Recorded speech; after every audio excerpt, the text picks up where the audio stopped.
Okay, we're going to do, this is the sixth video now, and we're going to continue on with the second part of rage and anger management, and this is lesson number 2, that we need to learn to forgive in order to live. Forgiveness is not something that comes easy, and by the way, it is not for the person that perpetrated something on you. It's for yourself. It's so that you can be free of the wreckage of your past. Forgiveness is a skill that can be learned. It takes place by undoing each of the stories that we tell ourselves. Because that's what happens is we tell ourselves these stories about what happened, and as we run these stories over and over in our mind, it's like that loop we talked about last time.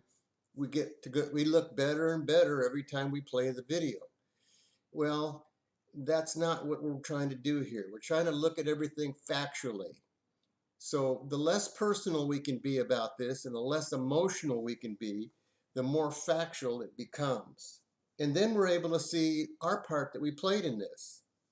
So as we move forward, we need to make sure that there are a couple of preconditions about forgiveness.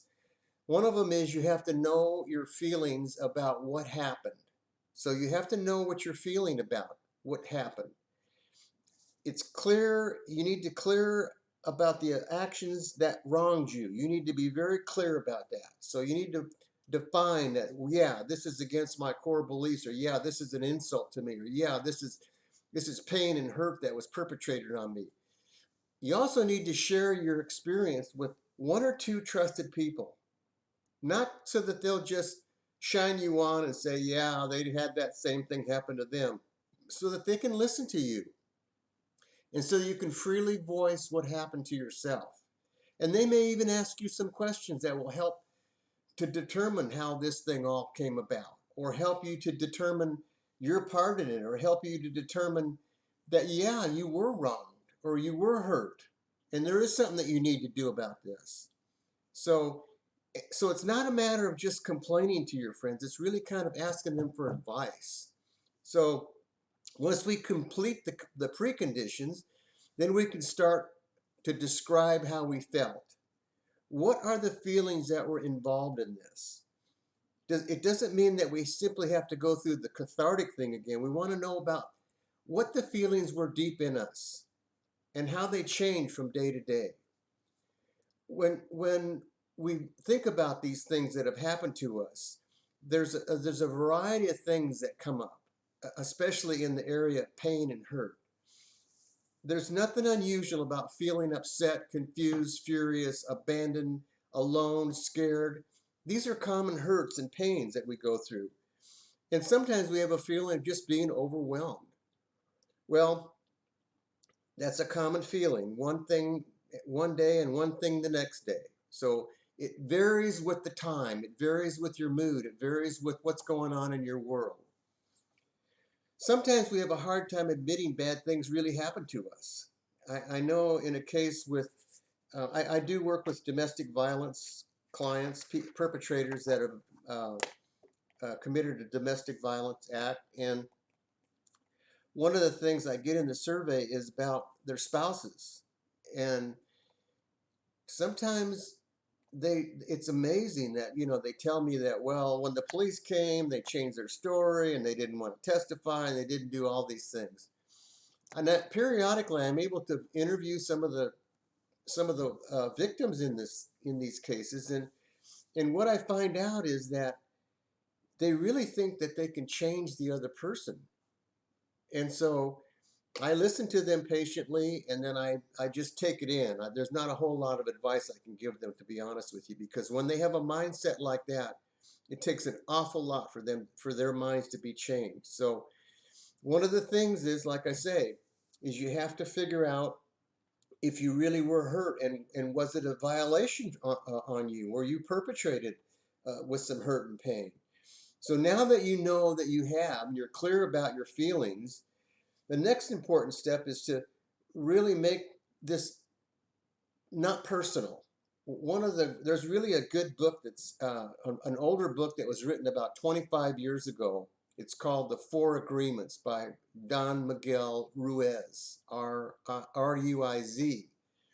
And one of his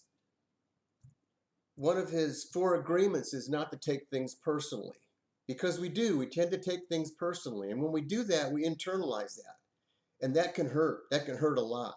So we need to free ourselves up from this tendency to make this not to make this personal, but at the same time we don't want to minimize or deny the hurt and the pain.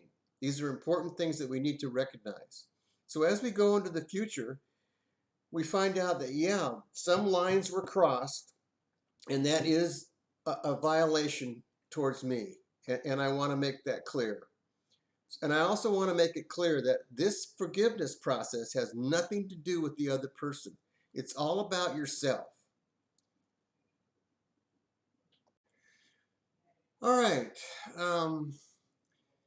Once we've shared this with a few close friends and we've kind of gotten it off our chest and we've gotten some advice from them, and you know how you feel and you know how you were wrong and you've shared your pain, then you choose the forgiveness route.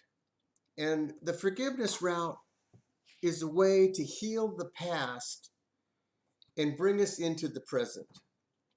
Forgiveness is a feeling of peace that emerges when you take the hurt less personally. You take responsibility of how you feel, and you become a hero instead of a victim.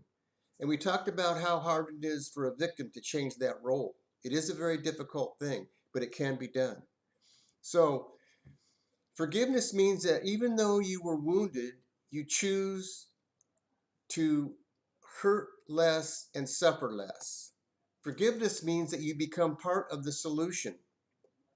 Forgiveness is the understanding that the hurt is a normal part of everyday life. Forgiveness for you is like no one else. Forgiveness for yourself and enables you to rejoin a relationship that you have had, or you can never speak to the person again. It's up to you. We choose forgiveness because it's good for our community, it's good for us, and it gives us our freedom that we really need by freeing up the things in our past. We forgive to allow the instant replay to be put to rest so that we can sleep better at night and not hold grudges and resentments. We know that when we unravel all of our instant replay movies, that mental, emotional, and physical health becomes stronger and stronger. As we learn to forgive the right way, not that we're allowing the other person right of way to do harm and anger or condoning the actions of someone who has brought them harm on you or hurt, whether physical, verbal, or whatever it may be. And by the way, verbal abuse is one of the hardest ones to identify. The verbal abuse carries more weight than sometimes being hit, because after the pain is gone from being hit or hurt, that kind of its incident, the verbal abuse stays with you forever and ever. And some of these things can happen when you were a child, that you had verbal abuse coming from your parents, and sometimes they didn't even know they were doing it. I talked about the little girl that was dancing around the house, and her mother came home with a bad headache, and she